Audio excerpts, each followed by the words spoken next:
Buenas noches, queridos hermanos. Estamos nuevamente con este estudio de la palabra de Dios y vamos a ver el capítulo 4 del libro de Apocalipsis. Un hermano dice: Apocalipsis es fácil porque ya trae el bosquejo incluido, y eso lo podemos ver en Apocalipsis 1, en el versículo 19, en el cual el Señor Jesucristo dice: escribe las cosas que has visto, le está diciendo a Juan, las que son las cartas que hemos estado viendo hasta el tiempo actual, y las que han de ser después de estas. Y las que han de ser después de estas es las que estamos entrando ahora a partir del capítulo 4. A algunas personas no le interesa saber qué va a pasar en el futuro, pero el Señor dejó todo escrito y tiene todo un porqué. Porque uno se pregunta, ¿para qué saber las cosas que van a pasar en el futuro? Pero esto incrementa y fortalece nuestra fe, alimenta nuestro espíritu, nuestra esperanza, hace que deseemos más y más a Dios y a nuestro Salvador, el Señor Jesucristo. A mí me sucede, y tal vez a ustedes, que cuando uno está por viajar, empieza a planear el viaje con anticipación. Ya empieza a buscar información, ver los lugares, dónde estar, qué hay para ver ahí, qué es lo atractivo, lo histórico, y ya nos vamos haciendo todos los preparativos y ya desde ese momento ya estamos viajando, no necesariamente cuando estamos allá, sino cuando se comienza a ir formando esta idea, este anhelo de ese viaje hermoso. Y mucho más es cuando quieramos viajar hacia el encuentro del Señor, que nuestra alma anhele ese momento de estar en ese lugar. ¿Qué será ver a Cristo cara a cara? ¿Qué será el momento en que Él nos llame y nos lleve a su presencia? ¿Qué será vivir la eternidad y adorarlo ahí? Por eso es tan lindo poder estudiar esta carta. O no tienes interés por lo que viene. Las cosas de Dios nada son improvisadas. Todas están bien organizadas. Todas son perfectas. Así que nos encomendamos en este viaje a ver qué hay en el cielo. Vamos dejando las cartas a la iglesia que estaban en la tierra. La última que hemos visto fue la Odisea, ahí en el capítulo 3. Y en el versículo 20 lo vemos al Señor Jesucristo diciendo: aquí estoy a la puerta y llamo. Si alguno oye mi voz y abre la puerta, entraré a Él y cenaré con Él y Él conmigo. El Señor está a la puerta y está llamando. Y llama a vencedores, porque dice: al que venciere, le daré que se siente conmigo en mi trono, así como yo he vencido y me he sentado con mi Padre en su trono. Y la iglesia, a partir de este capítulo, desaparece en el plano de la escena, ahí en Apocalipsis, y por muchos capítulos no vamos a ver más la iglesia. Luego, en el capítulo 19 en adelante, sí la vemos ahí, junto a Cristo, al Cordero. Y yo cité estos versículos, el que Cristo está a la puerta, y del vencedor y de tronos, porque lo que nos toca ver ahora en Apocalipsis 4.1 tiene como título en nuestra Biblia la adoración celestial, y en la versión en inglés es el trono en el cielo. ¿Qué hay en el cielo? Está hablando de un trono y de la adoración celestial. En Apocalipsis 4.1 dice: después de esto miré, y aquí una puerta abierta en el cielo. Me hace acordar a Esteban, que veía los cielos abiertos cuando estaban muriendo, y veía que se le abría hacia él. Y acá vemos una puerta en el cielo que está abierta. Y la primera voz que oí, como de trompeta hablando conmigo, dijo: sube acá, y yo te mostraré las cosas que sucederán después de esta. Vamos por parte. Dice, después de esto. ¿Después de qué? Después de que la iglesia, que comenzó, ¿se acuerdan?, en Pentecostés, hace más de 2000 años, un día va a ser llevada en el cielo. Un día el Señor la va a venir a buscar. Es lo que se conoce como el rapto, aunque la palabra rapto no está en la palabra de Dios, sí está el arrebatamiento, que el Señor nos lleva al cielo. Y ahí se abren dos caminos. El primer destino, el de la iglesia ascendiendo al cielo junto a Cristo, que lo podemos ver en 1 de Tesalonicenses 4, desde el 13 en adelante, que habla de la venida del Señor. Y Pablo nos dice, inspirado por el Espíritu Santo, tampoco queremos, hermanos, que ignoréis acerca de los que duermen, para que no os entristezcáis como los otros, como la gente del mundo que no tiene esperanza.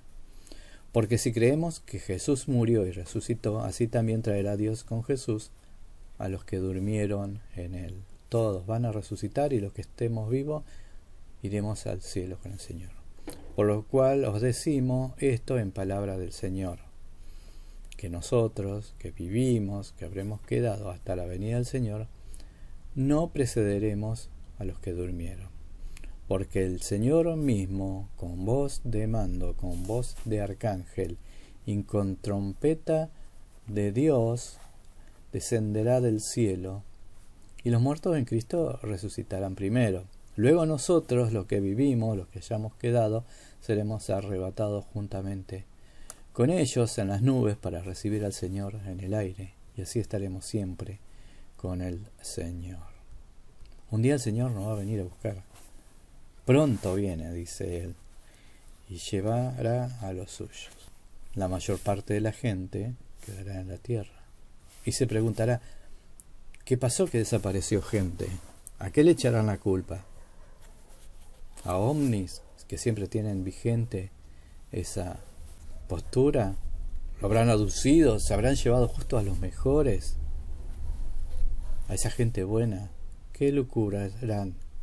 ¿Qué se dirán? ¿Cómo lo taparán? No sé, pero nos iremos con el Señor al cielo.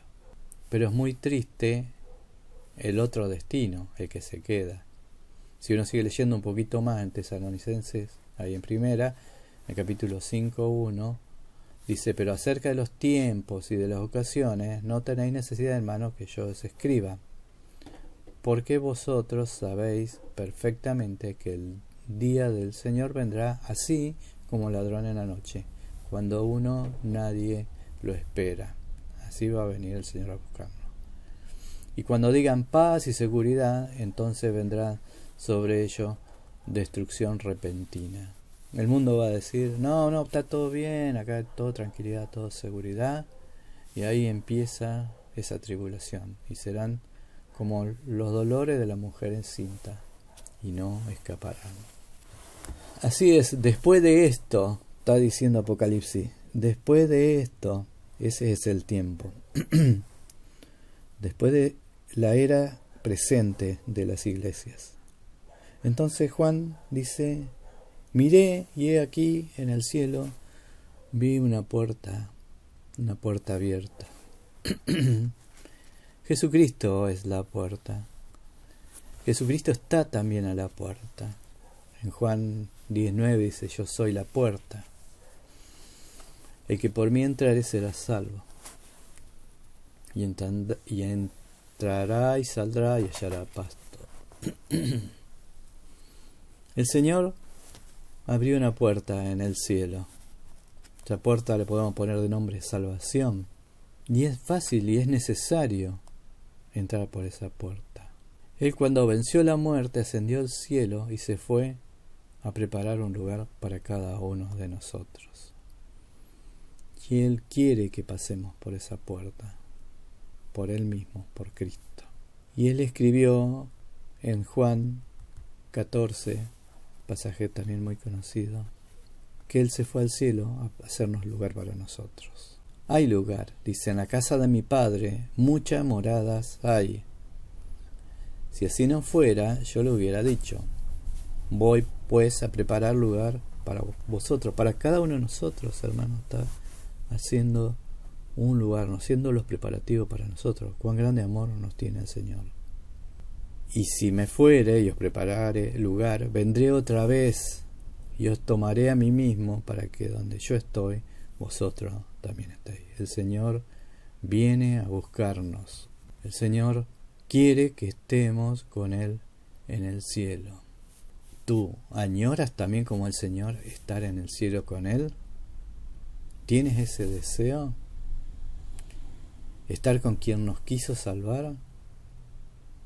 Esa esperanza, ese anhelo tan grande en el corazón, brota de tu espíritu.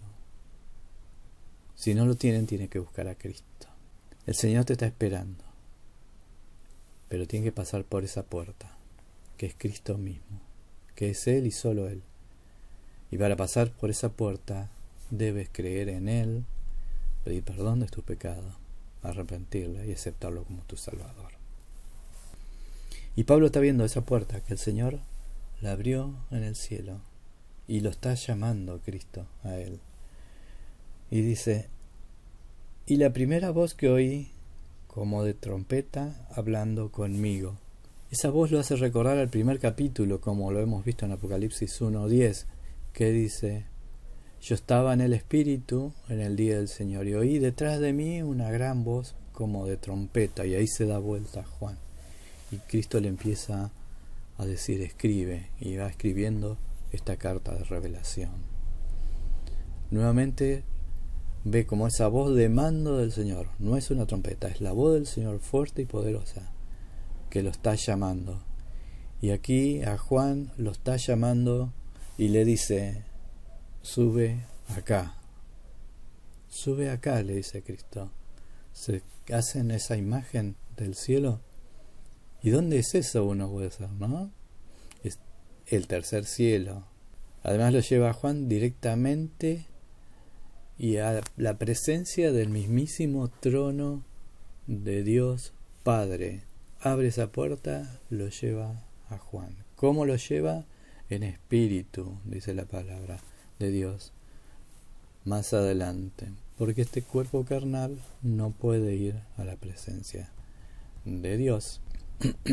Cristo mismo, a su vez, dice, sube acá, yo te mostraré las cosas que sucederán después de estas. Como digamos, el guía de turista, del turismo, el que tiene más experiencia en el cielo, lo lleva y le muestra a Juan todo lo que va a estar sucediendo ahí.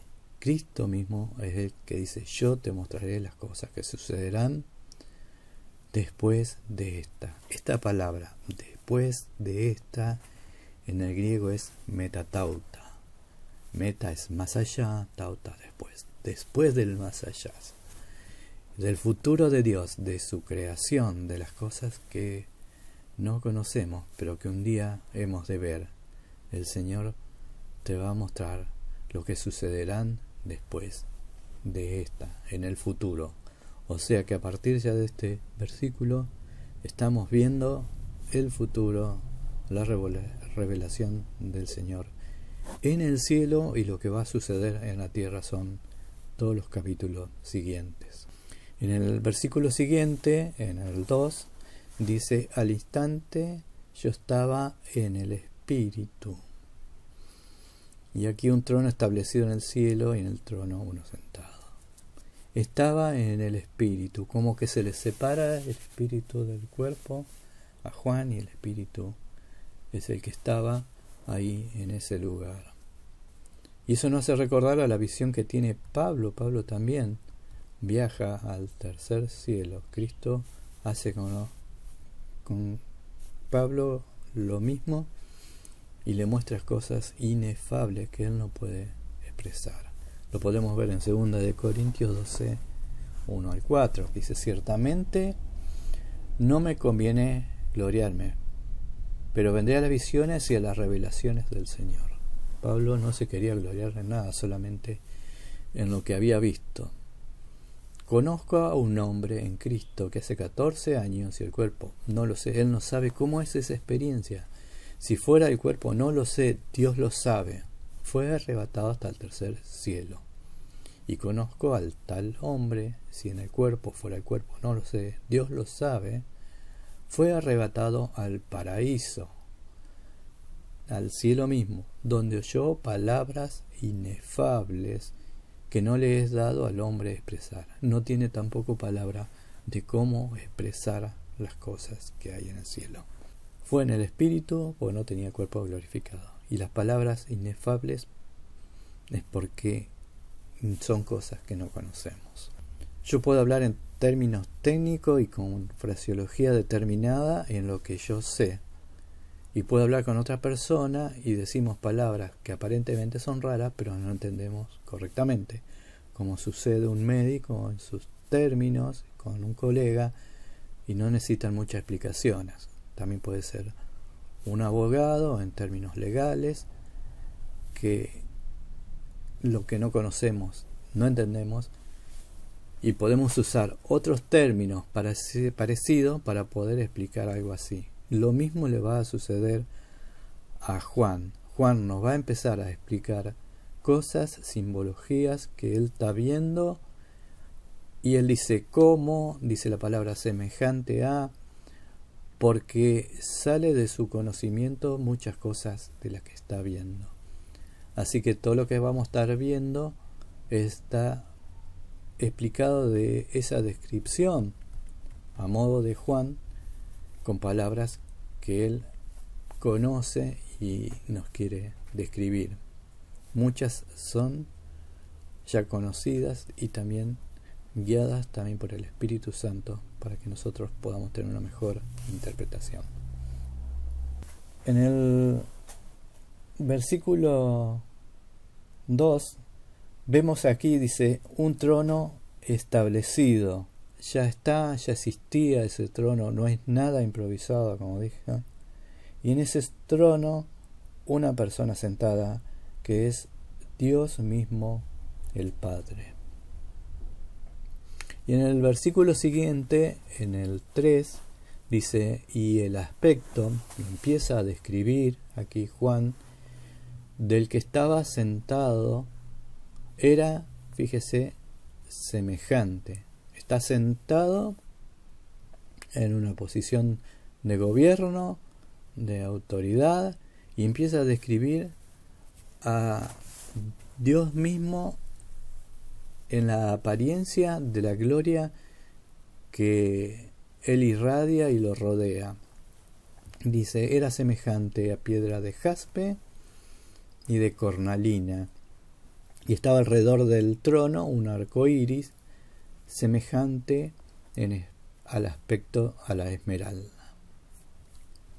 Acá aparecen dos piedras preciosas, va describiendo la gloria del Señor. Una es jaspe y la otra cornalina.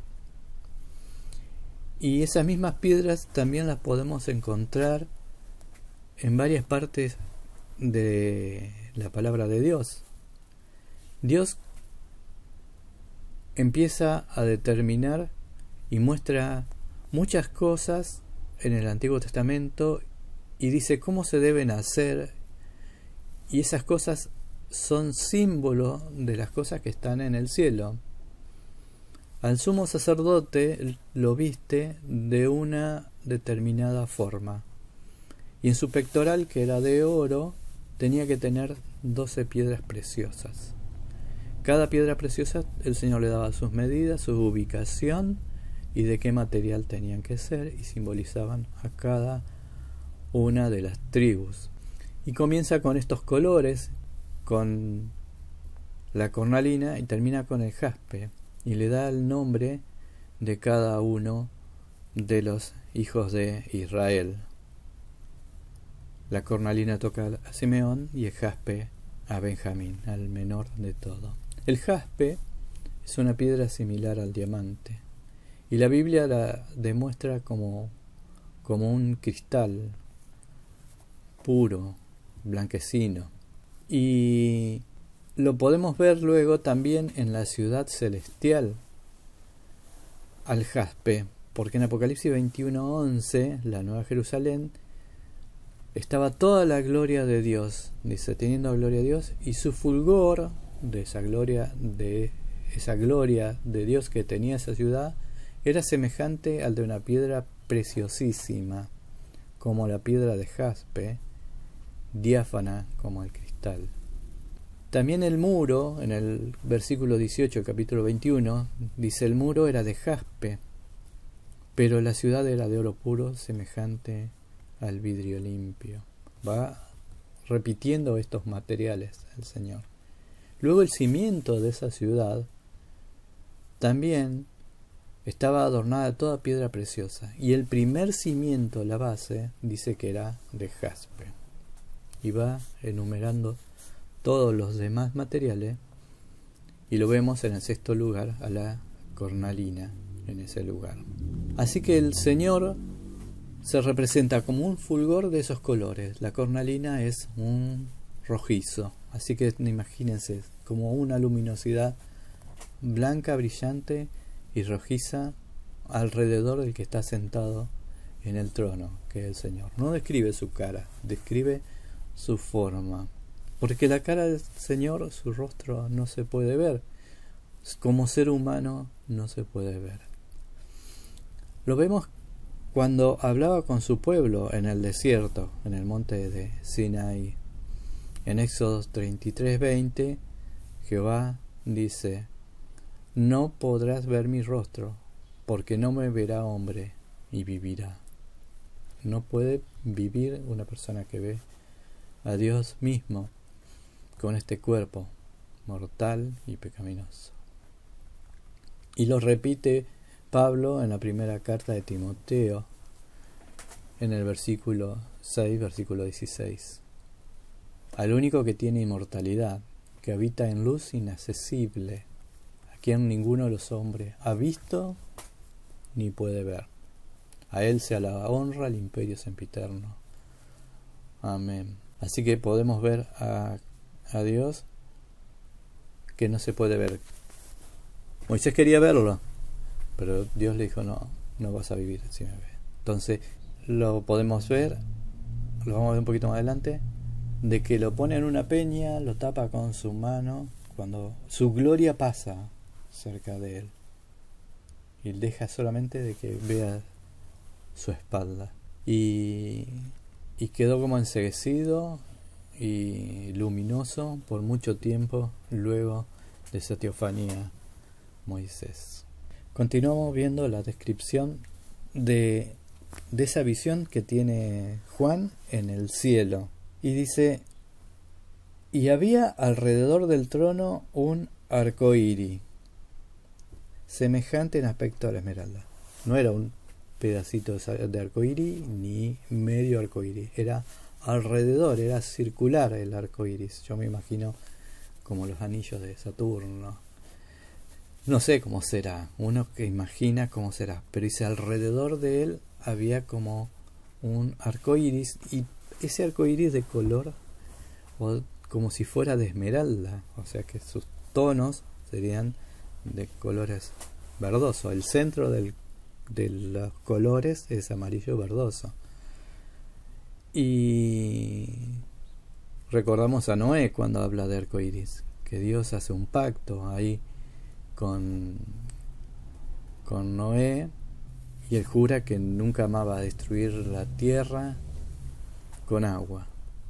Entonces él forma el arco iris sobre la tierra, pero alrededor suyo en el trono también hay un arco iris.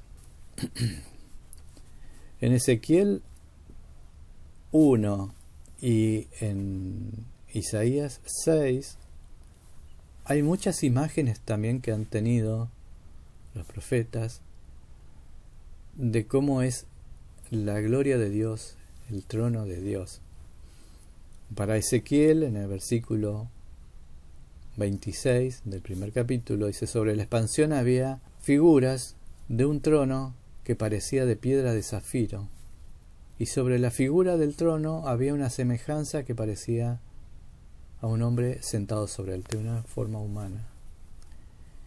Y vi apariencia como de bronce refulgente, como apariencia de fuego dentro de alrededor. Todo explican cosas maravillosas. Desde el aspecto de sus lomos para arriba, desde su lomo para abajo, vi que parecía como fuego y que tenía resplandor alrededor. Como parece el arco iris que está en las nubes el día que llueve. Así era el parecer del resplandor alrededor. Esta fue la visión de la semejanza de la gloria de Jehová. Cuando yo la vi, me postré sobre mi rostro y oí la voz de uno que me hablaba. Qué maravillosa también la visión que había tenido Ezequiel de esa gloria de Dios. En Éxodo podemos ver que dice que de la gloria de Dios, en el capítulo 24 a 16, dice: la gloria de Jehová reposó sobre el monte de Sinaí, y la nube lo cubrió por 6 días a ese monte. Y al 7º día llamó a Moisés de en medio de la nube. Y la apariencia de la gloria de Dios era como un fuego abrasador en la cumbre del monte. La gente que estaba al pie del monte veía eso, que en la cumbre, en la parte superior del monte, era todo como fuego. Esto era a los ojos de los hijos de Israel desde el pie del monte. Seguimos con el capítulo siguiente, el versículo siguiente, el número 4. Alrededor del trono había 24 tronos, o sea, todo circular. Está el trono al centro y alrededor hay 24 tronos más. Y en esos tronos vi sentado a 24 ancianos. En cada uno de esos tronos había un anciano. Un anciano, una persona de edad, porque la palabra es presbítero, una persona de edad, que estaba vestido con ropas blancas con coronas de oro en su cabeza. ¿Quiénes son los ancianos? Hay muchos pensamientos, algunos dicen que son ángeles. Vamos a ver que no podrían ser ángeles, porque si vamos al capítulo siguiente, al 5, imagínense, tengan este pensamiento: el capítulo 4 y el 5 es toda una sola continuidad. Hoy vamos a ver el capítulo 4, pero el 5 es la continuidad de la misma visión que está viendo Juan. En el capítulo 5, versículo 8, vemos los ancianos, que dice: cuando hubo tomado el libro, los 4 seres vivientes y los 24 ancianos se postraron delante del Cordero. Todos los ancianos tenían arpas y copas de oro llenas de incienso, que son las oraciones de los santos. Estos 24 ancianos también cantaban un nuevo cántico, diciendo: digno eres de tomar el libro y de abrir su sello, porque tú fuiste inmolado y con tu sangre nos has redimido para Dios. O sea que si eran ángeles, no iban a ser redimidos por la sangre de Cristo, sino que son salvos por la sangre de Cristo. Acá podemos ver que son representantes del pueblo de Dios. Algunos piensan que son los 12 patriarcas más los 12 discípulos, pero Juan estaba aquí y él se hubiera visto ahí. Son representantes elegidos de Dios, personas muy santas, en los cuales tienen vestidura blanca, que simbolizan la pureza. Y esta vestidura blanca y estas coronas se las dio Cristo mismo. Ya hemos visto las vestiduras blancas, que el Señor promete que nos va a dar vestiduras blancas, y coronas también hemos visto que Él nos promete que Él nos dará coronas. Estas coronas que dice que tienen estos 24 ancianos, la palabra es estéfano, son coronas que se le dan al vencedor. En Apocalipsis vamos a ver distintas coronas. Estéfanos son a los vencedores y diadema al que reina, al que gobierna. Estas coronas son de victorias que le ha dado el Señor, las cuales Pablo anhelaba esa corona. En 2 Timoteo 4, 7 y 8, ya finalizando su vida, Pablo dice: he peleado la buena batalla, he acabado la carrera, he guardado la fe. Por los demás, hermano, me está guardada la corona de justicia, la cual me dará el Señor, juez justo en aquel día, y no solo a mí, sino también a todos los que aman su venida. Reflexionemos: en el cielo hay un vestido blanco y una corona esperándonos a cada uno de nosotros. ¿Y sabes quién te va a coronar o nos va a coronar? El mismísimo Señor Jesucristo es el que nos va a dar ese vestido y esa corona, lo dice su palabra. ¿Quién se merece eso? ¿Somos merecedores de eso? No, pero por su amor y por su gracia, Él lo hará. ¿Te lo vas a perder? Es para pensar. No pierdas la oportunidad. Busca a Cristo. Continuamos con el versículo siguiente. Sigue explicando lo que estaba viendo. Apocalipsis 5. Lo voy a dividir en dos partes. En la primera parte dice: y del trono salían relámpagos y truenos y voces. Y esto lo vemos también en la antigüedad. En el Éxodo 19, en el 16, estaban ahí, en el monte Sinaí. Dice: y aconteció que al tercer día, cuando vimos la mañana, vinieron truenos y relámpagos, y espesa nube sobre el monte, y sonidos de bocinas muy fuertes, porque acá también vemos que hay voces en el cielo, muy fuertes. Y se estremeció todo el pueblo que estaba en el campamento. El Señor le hablaba así, con truenos, relámpagos y voces. Y luego vamos a ver en Apocalipsis, más adelante, sellos, trompetas y copas de ira que van a hacer juicios sobre esta nación. Y cada vez que en la último juicio se escucha también truenos y voces. En Apocalipsis 8:5, que está hablando de desatar el séptimo sello, dice: el ángel tomó el incensario y lo llenó del fuego del altar y lo arrojó a la tierra. Y hubo truenos y voces y relámpagos y un terremoto. En Apocalipsis 11:19, con la séptima trompeta, dice: y el templo de Dios fue abierto en el cielo, y el arca de su pacto se veía en el templo, y hubo relámpagos, voces, truenos, un terremoto y grande granizo. En Apocalipsis 16:18, cuando se desatan las copas de ira, en la séptima copa, entonces hubo relámpagos y voces y truenos y un gran temblor de tierra, un terremoto tan grande cual no lo hubo jamás desde que los hombres han estado sobre la tierra. Y siempre vemos ahí, como presencia de Dios, relámpagos, truenos y voces. Y acá alrededor del trono de Dios veíamos que salían relámpagos, truenos y voces. En la segunda parte del versículo 5 de Apocalipsis 4 dice: delante del trono ardían 7 lámparas de fuego. ¿Se acuerdan que el Señor dice cómo hacer el candelabro o la menorá, que era símbolo de lo que estaba en el cielo? El Señor le da todos los detalles y simbolizaba a los 7 espíritus de Dios, que nosotros decimos el Espíritu Santo, la totalidad del Espíritu de Dios, que son el Espíritu Santo de Dios. Lo vemos acá.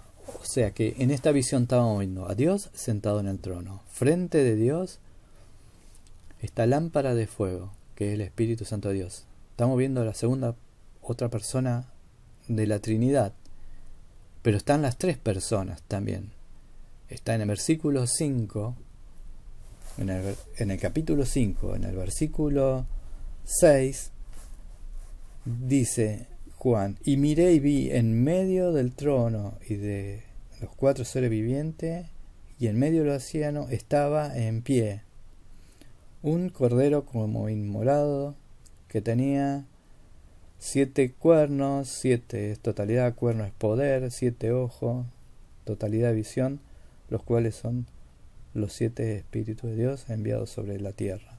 Lo vemos al Cordero, al Espíritu Santo y a Dios mismo en esta imagen celestial, en este trono de Dios en el cielo.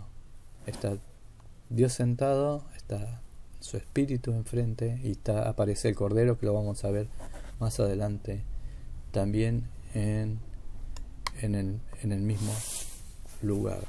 Y cuando comienza el Apocalipsis, lo vemos también en el primer capítulo, en el versículo 4, también la misma frase, cuando dice Juan a las 7 iglesias que están en Asia, gracia y paz a vosotros, el que es, que era y que ha de venir, y que es Jesucristo, y de los 7 espíritus que están delante del trono. La misma frase ya la habíamos leído en el primer capítulo de Apocalipsis.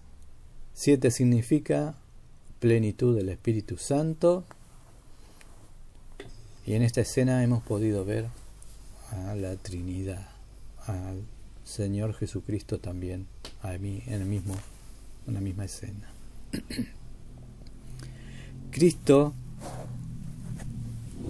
dice en Juan 16:15: todo lo que tiene el Padre es mío. Por eso dije que tomará de lo mío y os lo hará saber. Está hablando del Espíritu Santo. El capítulo 16 de Juan, Cristo está diciendo: les voy a mandar el Espíritu Santo. Tomará de los míos el Espíritu Santo y lo hará saber. Y nos hace entender y comprender estas cosas y muchísimas cosas de Dios. En el versículo anterior, en el 13, Juan 16:13, dice: pero cuando venga el Espíritu de verdad, el Espíritu Santo, que luego lo mandó en Pentecostés el Señor Jesucristo, dice: Él os guiará a toda verdad. Él nos está guiando a toda verdad, porque no hablará de su propia cuenta, sino que hablará todo lo que oyere. Los 7 espíritus de Dios están enfrente de él, está escuchando lo que dice Dios y nos está hablando de lo que Dios nos dice. Dice: y os hará saber todas las cosas. ¿Y qué habrá de venir? Nos hace saber las cosas actuales del presente y las que van a ser en el futuro. Ese es el trabajo, uno de los tantos trabajos del Espíritu Santo. El principal es convencer de pecado, de justicia y de juicio, decía Cristo en los versículos anteriores. Pero nos está hablando de las cosas que Dios quiere que escuchemos, del presente y de lo que va a suceder. El Espíritu Santo nos hace saber todas las cosas que Dios tiene preparadas para nosotros. ¿Tú quieres conocer más de todo esto? Hay que darle lugar al Espíritu Santo. Hay que pedirle a Dios que nos dé sabiduría y conocimiento, y no apagar al Espíritu Santo, sino alimentarlos, llenarlo de la presencia de Dios. Seguimos con el versículo siguiente, el versículo 6. Y delante del trono había como, fíjense que acá hay una palabra que él no lo puede explicar como es Juan, como un mar de vidrio semejante al cristal. ¿Cómo será? Muchísimas cosas no lo sé, no lo podemos explicar. Un mar uno lo ve a veces como algo furioso, algo que da miedo, pero acá un mar tranquilo, planchado, de cristal, de calma, de quietud, que nos quiere dar el Señor. En Ezequiel, en su visión, en Ezequiel 1:22, también veía así, dice: sobre la cabeza de los seres vivientes aparecía una expansión a manera de cristal maravilloso. Ya lo veía también Ezequiel, veía ese mar de cristal, y luego él dice: maravilloso, todo lo del Señor es maravilloso. ¿Cómo será? Yo me imagino como un escenario para la adoración, un lugar así de calma, de reposo, en el cual adoran sobre ese lugar al que está sentado en el trono. que es lo que vamos a ver a continuación. Y junto al trono y alrededor del trono vemos que hay 4 seres vivientes llenos de ojos delante y detrás. Acá aparecen una creación de Dios que no conocemos. Dice, son 4 seres vivientes que están llenos de ojos por delante y detrás. Llenos de ojos, todo lo ven. Pero están alrededor del trono. Si están alrededor, sería uno delante, atrás, al costado, como formando una cruz también. Y acá empieza a describir esos seres vivientes de cómo lo veía Juan. El versículo 7 dice, el primer ser viviente era semejante a un león. El segundo era semejante a un becerro, el tercero tenía rostro como de hombre y el cuarto era semejante a un águila volando. En la visión de Ezequiel, también él veía unas figuras similares, pero en vez de ser 4 seres vivientes, era un ser viviente con 4 caras, pero veía 4 seres vivientes también. Sería desde distintos puntos de vista, será la misma visión. En Ezequiel 1, del 5 al 10, dice, y en medio de ella la figura de 4 seres vivientes. Y esta era su apariencia, empieza a describirlo, lo que le parecía. Había en ellos semejanza de hombre. Cada uno tenía 4 caras y 4 alas. Y los pies de ellos eran derechos y la planta de sus pies como la planta de los pies del becerro y centelleaban a manera de bronce muy bruñido. Debajo de sus alas, sus 4 lados tenían manos de hombre y sus caras y sus alas por los 4 lados. Con las alas se juntaban el uno al otro, no se volvían cuando andaban, sino que cada uno caminaba derecho hacia adelante.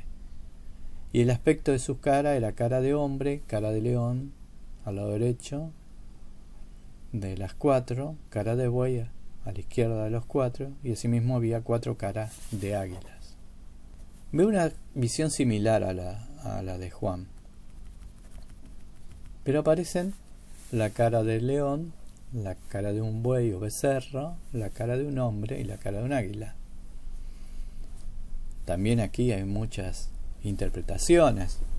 Algunos pueden decir, bueno, representa a distintas divisiones de las creaciones, al mundo salvaje representado por el león, al doméstico por el buey, a los humanos y a las aves. También puede ser, y queda muy lindo entenderlo, como una manifestación de Jesucristo descrita por los evangelistas. Los evangelistas lo veían al Hijo de Dios de distintas formas. Mateo, como un buen judío, lo describía como el Mesías, la raíz de David, el león de Judá. Es que vemos la genealogía que es judía por parte de José, del padre, y escrito hacia el judío, y lo describe como el león de Judá. Marcos lo pone como un siervo sufriente, como un becerro, como de sacrificio, como dócil, mientras que Lucas lo pone como humano, como el Hijo de Dios, el Hijo del Hombre, dice Lucas. Así lo va describiendo el Señor Jesucristo. Esa parte humana, ya él describe ya desde su nacimiento muchos detalles de lo humano y divino. Mientras que Juan lo describe a Jesús que es Dios, es deidad. Por eso se interpreta el águila, el Evangelio de Juan. ¿Cómo serán? No lo sabemos. Lo sabremos cuando estemos allá. En el versículo 8 dice, los 4 seres vivientes tenían cada uno 6 alas, y alrededor y por dentro estaban llenos de ojos. Lo que vimos recién, la visión de Ezequiel, tenían 4 alas. Pero en Isaías lo describe con 6 alas y dice que son serafines. Isaías 6, 2 y 3 dice: por encima de él, estaba viendo de la gloria de Dios, había serafines. Cada uno tenía 6 alas. Con 2 cubrían sus rostros, con 2 cubrían sus pies, y con 2 volaban. Y el uno al otro daba voces diciendo: Santo, Santo, Santo, Jehová de los ejércitos, toda la tierra está llena de su gloria. Así que estos seres vivientes pueden ser serafines. No lo sabemos. Lo sabremos cuando estemos allá. Pero lo más importante es lo que están haciendo estos seres vivientes que el Señor ha creado. La función que están teniendo en este momento. Porque en la segunda parte del versículo 8 dice: y no cesaban día y noche de decir: Santo, Santo, Santo. Esto quiere decir eternamente santo, por siempre santo, es el Señor Dios Todopoderoso. El que era, el que es, el que ha de venir. Esto también lo hemos visto en Apocalipsis 1:8. Este ser sumamente santo, uno dice 3 veces santo, no, es eternamente santo. Una forma de decir, es el repetir las palabras quiere dar afirmación de magnificencia.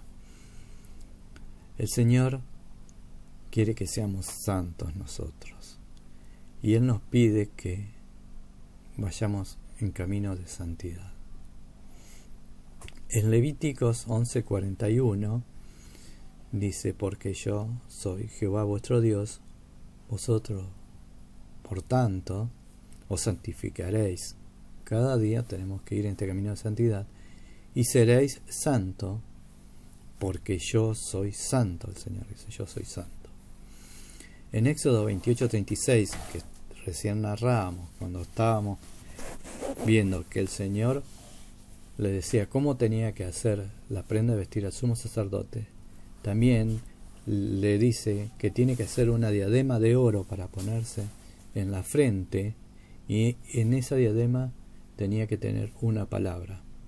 Dice Éxodo 28:36: harás además una lámina de oro fino y grabarás en ella con grabadura de sello, estampado era: santidad a Jehová. Santidad a Jehová. Es lo que pide Dios, santidad. En Zacarías 14:20, cuando termina Zacarías, que está viendo una visión ya del reino milenial de Jesucristo que viene y derrota a las naciones, dice: en aquel día estará grabado sobre las campanillas de los caballos: santidad a Jehová. Ya vemos también ahí como en el Antiguo Testamento ya el Señor está resaltando santidad, pidiendo santidad a Él. Y en el Nuevo Testamento vemos en 1 de Pedro 1:15 y 16 una exhortación a ser santo. Dice: sino como aquel que os llamó es santo, como el que nos llamó Cristo es santo, sed también vosotros santos en toda vuestra manera de vivir. No de a rato, en toda manera, en toda vuestra manera de vivir. Tenemos que vivir en santidad. No cuando nos congregamos, no cuando estamos con un hermano, no cuando estamos un rato con Dios. Toda nuestra manera de vivir, porque escrito está: sed santo, porque yo soy santo. Dios nos pide una vida santa, apartada del pecado, y es para que reflexionemos cómo está nuestra vida. ¿Tenemos algunas cositas? No, Señor, nada de pecado. Pasamos al versículo siguiente, al 9. Siempre que aquellos seres vivientes dan gloria, honra y acción de gracia al que está sentado en el trono, al que vive por los siglos de los siglos. Esta palabra que vive por los siglos de los siglos hemos repetida. Siempre que ellos dan gloria y honra y gracias a Dios, ¿qué sucede? Lo vemos en el versículo siguiente, versículo 10. Los 24 ancianos que estaban sentados alrededor del Señor hacen 3 cosas importantísimas. Salen de sus sillas, de sus tronos, y se postran delante del que está sentado en el trono. Primero, ¿cómo es la adoración celestial? Primero, postrarse a los pies de Dios. Segundo, adoran al que vive por los siglos de los siglos. Repite nuevamente la misma frase, al que vive por los siglos de los siglos, que la vimos en el versículo anterior. Adorar. ¿Qué es adorar? ¿Se ha preguntado la palabra adorar? En el griego, adorar es proskuneo. La palabra esa es pros, es perro, cuneo, beso. Es como una figura. El perro es un animal sumamente fiel a su amo y viene y en gratitud le besa la mano. A algunas majestades o al Papa hay que besarle la mano o el anillo. No, nosotros tenemos que darle beso al Señor. Esa es la forma de adoración. De todo corazón. El centro de nuestra adoración tiene que ser solamente Dios.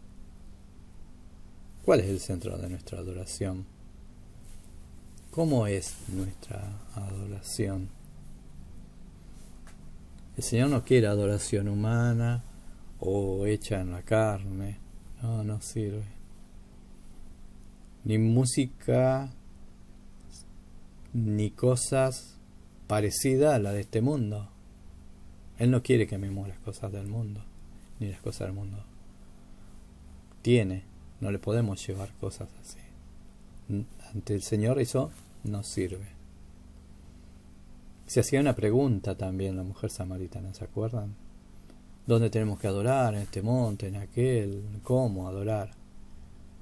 Y entonces el Señor Jesús le explica en Juan 4:23. Mas la hora viene, y ahora es, cuando los verdaderos adoradores adorarán al Padre en espíritu y en verdad. En espíritu y en verdad. Eso es lo que pide el Señor, adorar en espíritu y que sea una realidad de nuestra vida. Porque también el Padre, tales adoradores, busca que le adoren. Dios es espíritu. Y los que le adoran en espíritu y en verdad es necesario que le adoren. Acá el Señor Jesús explica cómo Dios quiere que le adoremos a Él. Y cuando uno adora de esa manera, con devoción, con deseo, con una entrega total de su corazón, sencillo, humilde, abierto al Señor, ahí se dice que se siente la presencia de Dios. Y es así, baja esa unción, inunda todo nuestro ser con su gloria. Es algo maravilloso lo que se siente, esa comunión plena con el Señor de adoración. ¿Y qué hacen estos seres vivientes? El tercer punto dice, echan sus coronas a los pies del Señor. Esas coronas,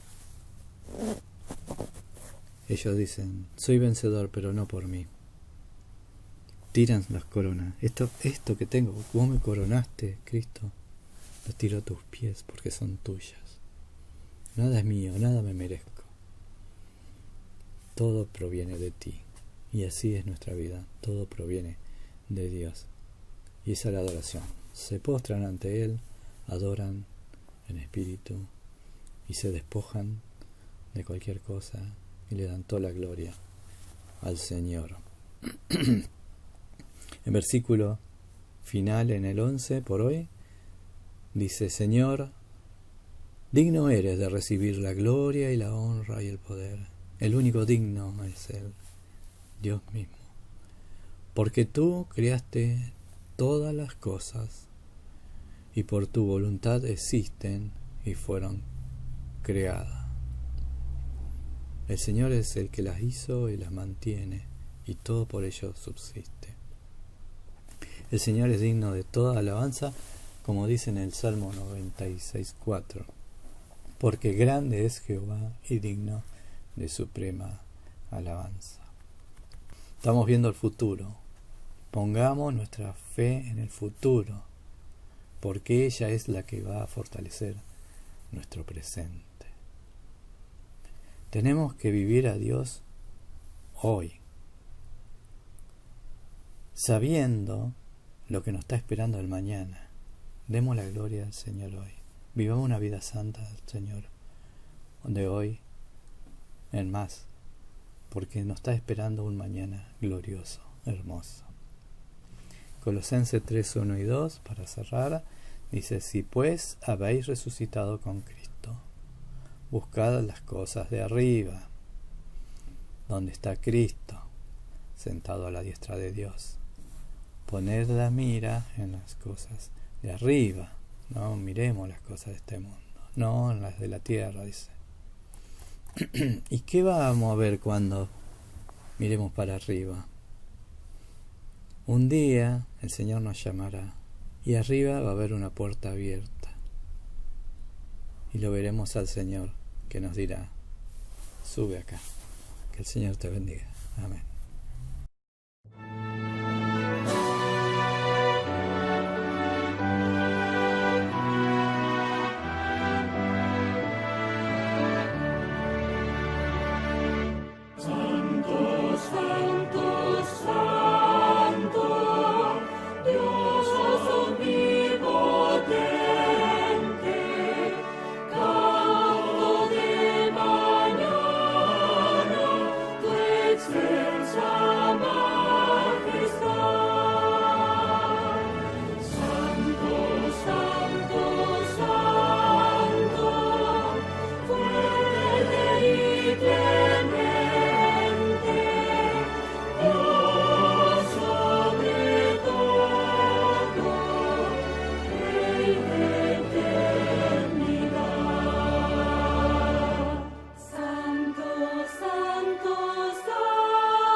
el ojo humano tu faz no